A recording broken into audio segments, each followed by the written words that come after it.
Doc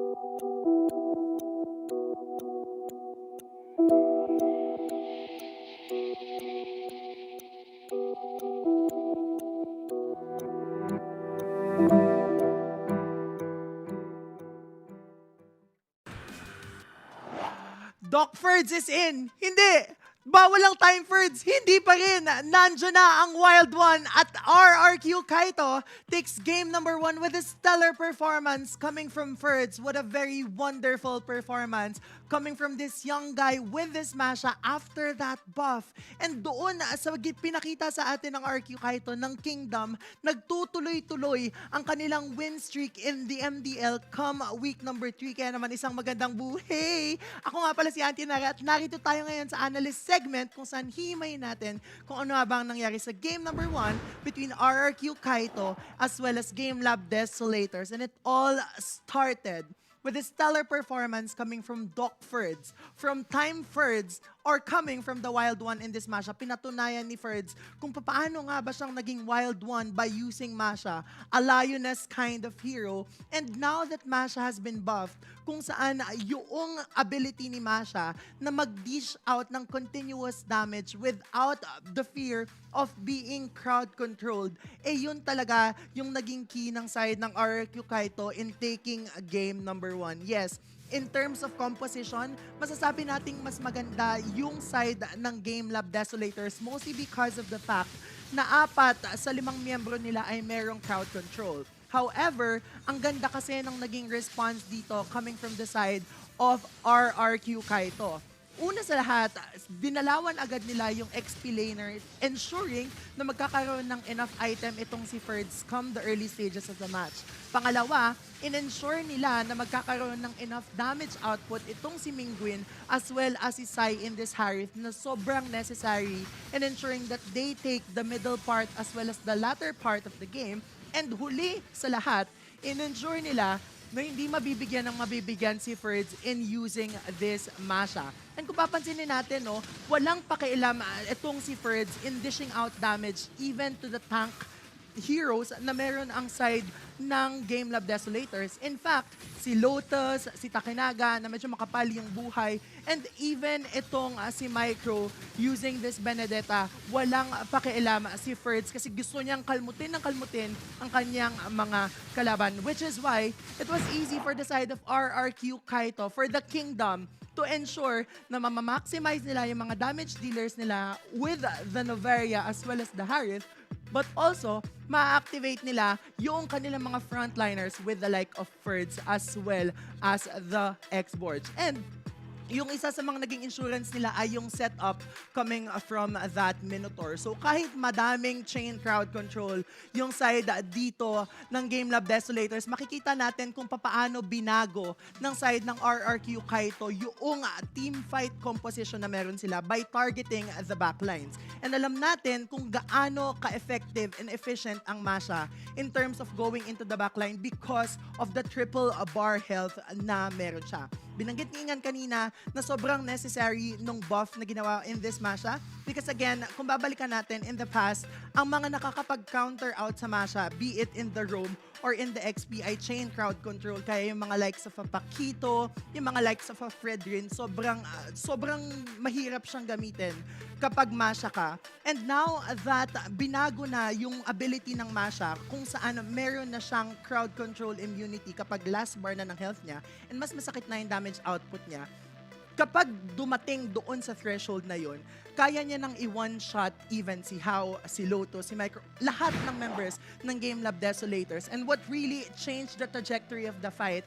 kasi nga naman nagpa-fight back na dito yung side ng Gamelan Desolator, ay yung second Lord of the match. Kung saan napawala ni Ferds yung 3 miyembro ng side ng Gamelan Desolators. That's Takinaga, that's Micro, as well as Honey Salas. And nabaliktad na nila yung matchup, nakuha na nila yung momentum, and nakuha nila later on yung victory, all because of that wonderful play coming from Ferds, the Wild One. Kaya kung babasinin natin, no, maganda yung naging performance dito ng Gamelan Desolators. However, sobrang grabe yung pagiging wild ng ating Wild One, which in fact paved the way for the rest of his team. And ito yung sinasabi natin kanina, even in the panel.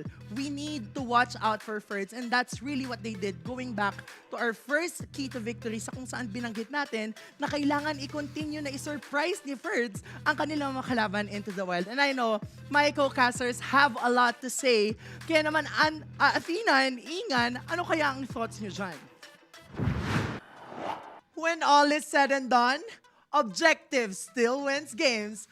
RRQ Kaito sweeps their opponent Gamelan Desolators and continue their winning stride after getting vengeance over the team that threw them off the playoff spot last season. Welcome to the analyst segment. My name is Andy Nara at hihimayin natin kung ano nga ba ang nangyari sa game number 2.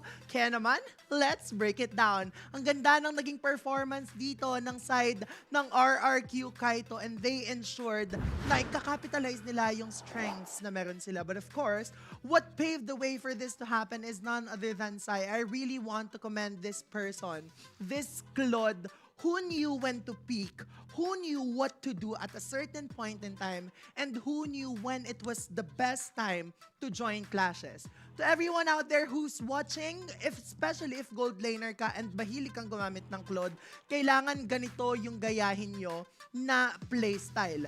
Dapat lagi kang nag-a-avoid sa team fight. And you will do that by avoiding yung plays sa kung saan nandoon yung objective. Meaning, kapag nasa top side yung first turtle of the match, kailangan nandun ka sa gold lane mo.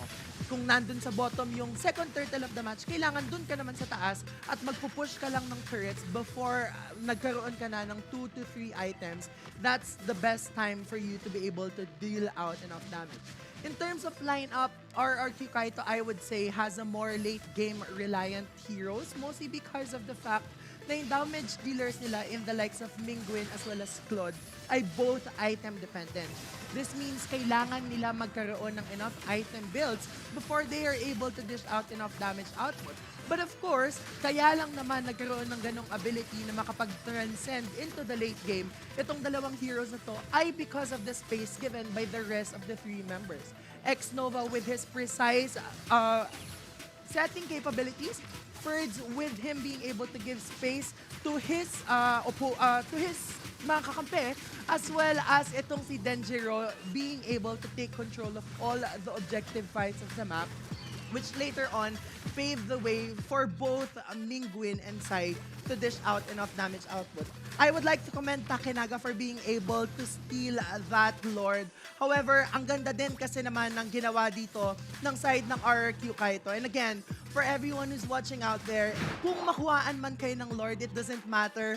What you need to do ay i-wipe out nyo yung the rest of the enemies and i-ensure na kaya nyong i-end yung game so that hindi makaka-regain ng momentum yung inyong mga kalaban. And that's precisely what RRQ Kaito did. And as we have mentioned kanina, no, objectives really wins games. And kung hindi mo mako-control and kung hindi mo mako-convert yung kills na meron ka into objectives, hindi rin siya magiging helpful. Kaya kung titignan natin ang ating mga emblem as well as item builds, mapapansin natin na wala namang out of the blue, out of normal in terms of our emblem builds. We are seeing very similar RG na yung mga builds natin, and to talaga yung ina-expect natin considering that this is the very essence of what it means to be able to play here in the developmental league. However, kung titignan natin yung again yung naging momentum dito ng side ng Kingdom, sila talaga yung nag-control ng mga objectives. And itong si mga damage dealers, again, in the like of Mingguin and Sai, they were patient enough not to join Team Clash as long as they weren't needed. And at the same time, napigilan kasi ng side ng RRQ Kaito na magwala si Takenaga by depriving him of his purple buffs. And ano pa nga ba ang better way to be able to stop an assassin that's to deprive them of their purple buffs, and that's specifically what RRQ Kaito did. Specifically, Denjiro, na for most part of the game, masasabi nating hindi niya tinatantanan yung purple buff ni Takenaga, kaya naman hindi nakapag-rotate agad-agad itong Hayabusa na to. And kapag nagkaroon na ng discrepancy in terms of level, mahihirapan na mag-contest in terms of that objectives. Again,